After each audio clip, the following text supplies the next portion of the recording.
Hello and welcome to DM But Group Tuition, a place for all the rankers. શરૂ કરશું ગાલાના paper number 5થી ગ્રામરના સંપૂર્ણ solution સાથે. હું અને કેયુ સર, હું એટલે કે ડીએમ સર અને કેયુ સર આ વિડીયોમાં આ બધાનું દિલથી સ્વાગત કરીએ છીએ અને શક્ય હોય તો રેન્કર્સ ચેનલને લાઇક અને સબસ્ક્રાઈબ જરૂરથી કરજો. સૌથી પહેલાં શરૂઆત કરશું સેક્શન સીથી અને ઓબ્વિયસલી સેક્શન સીમાં પણ સૌથી પહેલાં આવશે તો language function. If V drive carefully શબ્દ કયો આપ્યો છે આપણને? ઇફ. અને ઇફ આપ્યું છે તો એક્સપ્રેસિંગ કન્ડિશન એટલે કે ઓપ્શન સી તમારો જવાબ. નંબર 34, માય મધર ઓલવેઝ કયો શબ્દ છે ભાઈ? ઓલવેઝ. તમને બધાને ખબર છે કે ઓલવેઝ છે, ઓફન છે, સમટાઈમ્સ છે, યુઝવલી છે, સ્વાભાવિક છે, frequency of action option D. It was heavy rain yet શબ્દ આપણને કયો શબ્દ આપ્યો છે? યેટ. હું ઘણી બધી વખત બોલું છું યેટ બરાબર બટ, અને બટ એટલે expressing contrast. Okay, so that was all about our language function. ચલો શરૂઆત કરીએ છીએ રિસ્પોન્ડિંગ નંબર 36 થી. Reena, my grandfather is regular in his daily work seeking information. તો ઓબ્વિયસલી સિકિંગ ઇન્ફોર્મેશન એટલે વાક્ય પ્રશ્નાર્થ જ હશે. એ, સી અને ડી તો પ્રશ્નાર્થ છે જ નહીં. તો option B, how old is he? Tarun, will you show me the location of city goal Hiren describing process. Process એટલે એન્ડ વાળું વાક્ય પકડવું પડશે.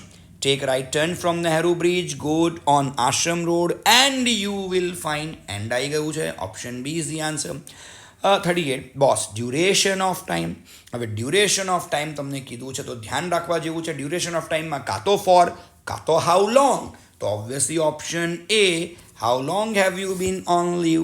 Perfect answer. તું કે સર સિન્સ વેન ન આવી શકે? ના, સિન્સ વેન બતાવે છે પોઈન્ટ ઓફ ટાઈમ. યાદ રાખજો, સિન્સ શબ્દ પોઈન્ટ ઓફ ટાઈમ છે, હાઉ લોંગ અને for a duration of time છે. શરૂ કરીએ છીએ હવે CTSC એટલે કે કમ્પ્લીટ ધ સેન્ટેન્સ 39, 40 અને 41 થી. Cut the vegetables describing process. Process છે એટલે એન્ડ આવું તો વ્યાજબી જ છે. Okay, so cut the vegetables, wash them and prepare meal. પ્રમાણમાં બહુ સહેલું. He is not appreciated describing contrast. Contrast છે, પ્રથમ વાક્ય બનાવવા આપ્યું છે એટલે ધો આવશે. 4 વાક્યમાં ધો છે. જે સૌથી નજીકનું હશે તે જોઈએ. અહીંયા મારા મત પ્રમાણે ઓપ્શન ડી જરા ટ્રાય કરીએ. તો though he is very honest, he is not appreciated. કે વ્યક્તિ બહુ જ પ્રામાણિક છે પણ એપ્રિશિએટેડ એના વખાણ નથી થતા. Gandhinagar is the capital of Gujarat, describing place. Okay, place એટલે કાં તો વેર કાં તો વિચ. તો obviously which is known as the green city of India. Option A. ચાલો આગળ વધીએ છીએ વોકેબ સાથે. એસેપ્ટ છે, ઈગર છે, રિફ્યુઝ છે. So Eklavya was eager to gain knowledge of archery from Dronacharya, but Dronacharya refused to accept him his disciple. Disciple એટલે student, વિદ્યાર્થી. ચાલો 43 થી 45 દરેક વિડીયોમાં તમને કહું છું રેન્કર્સ ચેનલ પર સિમિલર વર્ડનો વિડીયો જરૂરથી સર્ચ કરજો. મોસ્ટ IMP સિમિલર વર્ડ્સનો વિડીયો બનાવ્યો છે. તમને એ બોર્ડની એક્ઝામમાં જરૂરથી માર્ક આપશે. ફ્રસ્ટ્રેટેડનું અહીંયા થાય છે અપસેટ. ઓકે, તો here the answer is upset.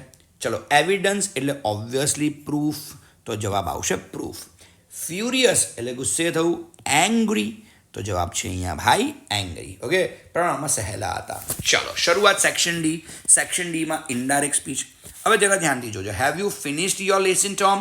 Sad Ann to Tom. હવે ઓબ્વિયસલી હેવ આપેલું છે તો સ્વાભાવિક છે હેવ હેઝનું શું થશે? હેડ. ચાલો નો આન શબ્દમાં કયો શબ્દ છે? નો. નો એટલે સ્વાભાવિક છે શું થાય? નેગેટિવલી. યસ આપ્યું હોત તો પોઝિટિવલી આન્સર હોત. ચાલો ઓકે, અચ્છા અફર્મેટિવલી એટલે પણ પોઝિટિવલી જ થાય. હો ભાઈ. ચાલો આગળ જરા જઈએ છે. નીચે જરા જો. Because it is so difficult છે ટોમ. અહીંયા ટોમ આંટની ઉપરની વાતોનો જવાબ આપે છે એટલા માટે આન્સર આપણો શું બનશે?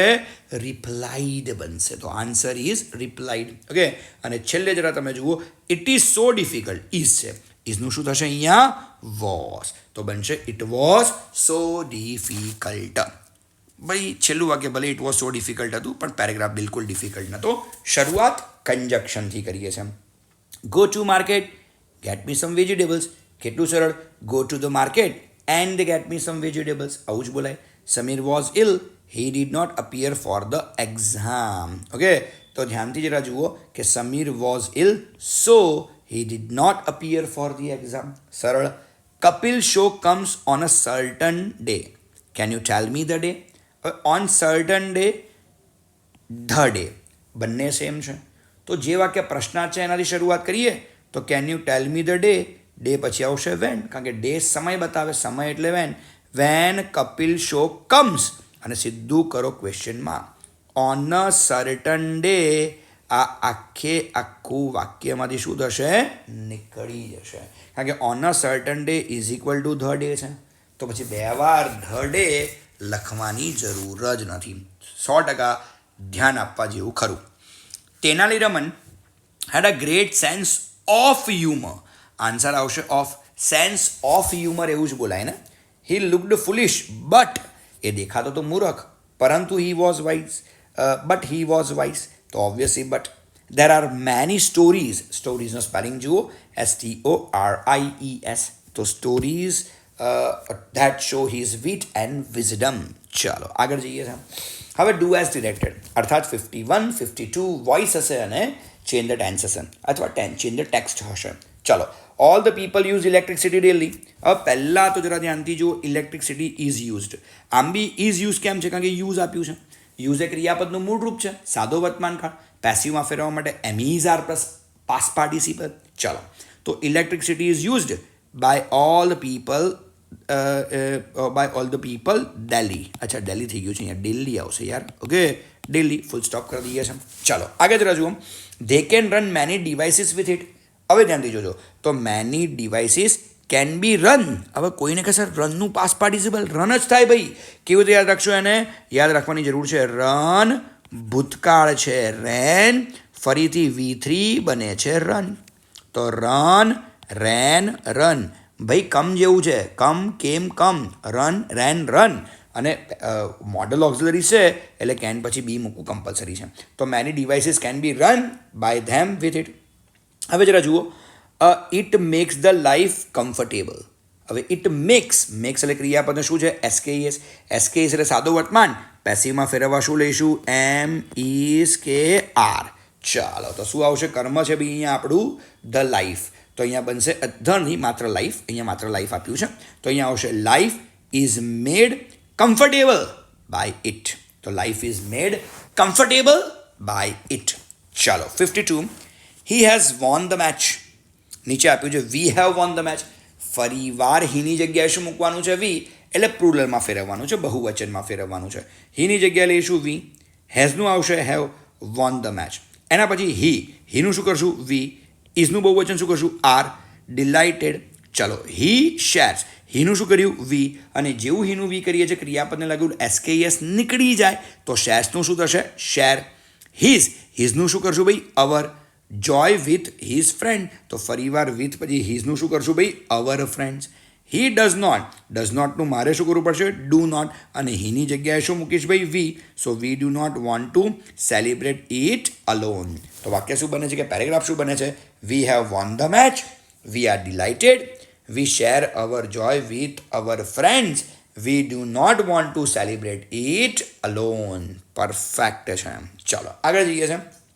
53 to 55 એટલે કે WHOHW. શબ્દ છે Ghanshyam goes to office by car. By આપેલું છે, બાય પ્લસ એક શબ્દની નીચે અંડરલાઇન હોય, બાય પ્લસ ING નીચે અંડરલાઇન હોય. સમજો વાક્ય હાઉથી જ બને. અને અહીંયા એક જ જગ્યાએ હાઉ છે, તો option C is the answer. કે how does Ghanshyam go to office? Reva went to the market to buy sari. હવે કયો શબ્દ આપ્યો છે? To buy sari. To plus ક્રિયાપદનું મૂળરૂપ. 100% ટુ પ્લસ ક્રિયાપદનું મૂળરૂપ છે એટલે વાય સિવાય બીજું કંઈ આવશે નહીં. વેન્ટ એટલે ભૂતકાળ એટલે ડીડ મૂકવું પડશે. So why did Reva go to the market? Option B. ચાલો, અને ડીડ મૂકો એટલે વેન્ટનું શું થાય? ગો. સ્વાભાવિક છે. Virat remembers Sachin in his batting.